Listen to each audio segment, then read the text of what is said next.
Yo, what up, what up, what up, what up, what up, everybody? Thank God it's Monday. It's another beautiful Monday, and we're out here on the streets of Lagos.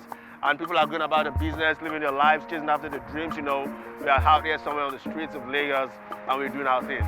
For the next couple of minutes, I'll be talking about lessons from defeat. Lessons from defeat.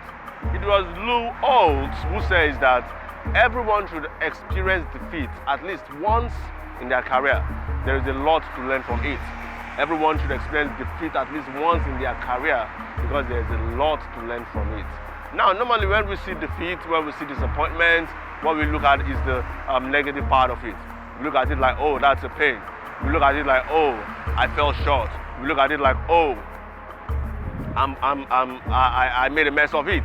But beyond that, there is the flip side to it. There's the other side of it, which is the positive side, which is where you can pick up your lessons from the defeat. You know, when you fail, when you're defeated in something, when something did not work out well, you can actually sit yourself down and ask yourself questions. That is how you can extract lessons from it. And by the time you want to do that same thing again, you're going to be able to do it better. You're going to do it better. You're going to do it better because you've learned your lessons. Ask yourself questions. Why did this thing not work out well? What did I get wrong? What did I not get right? What should I have done properly? What should I have done better? That's how you can pick up the lessons from this defeat, you know. But if you're just having it easy, if you're just having it, you know, rosy, if you don't even have experiences you can point out. You don't have things that can strengthen you later on in life. But for some people who have failed repeatedly before they attain success, and they fail intermittently at every point in time, maybe in business, maybe on their career path, they had, you know, a stop, they had a pause.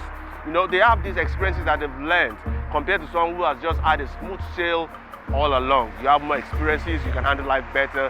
By the time something else happens that wants to break you, you're just going to smile that, oh, I experienced this before and I handled it very well. But for someone who has never had that kind of experience, who has never had a setback, who has never been defeated, who has never, you know, experienced failure in any part of their life, when it happens, it's going to catch them unawares, if I can use that word. But for someone that has happened to once, twice, you're just going to smile and say, I handled it before, I'm going to handle it again. So while lessons, there's so many lessons that we can learn from defeat. So when things go wrong, when things go contrary to expectations, when events go against the run of play, when you expect something to happen one way, it happens the other, you're not supposed to, you know, feel so bad about it. Just look at the lessons you can pick up from it.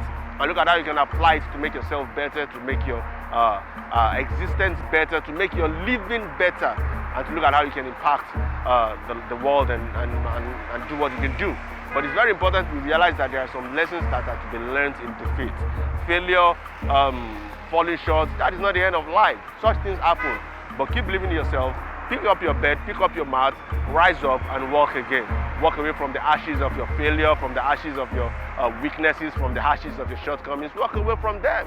Walk away and walk into your future. Walk into what God has in store for you.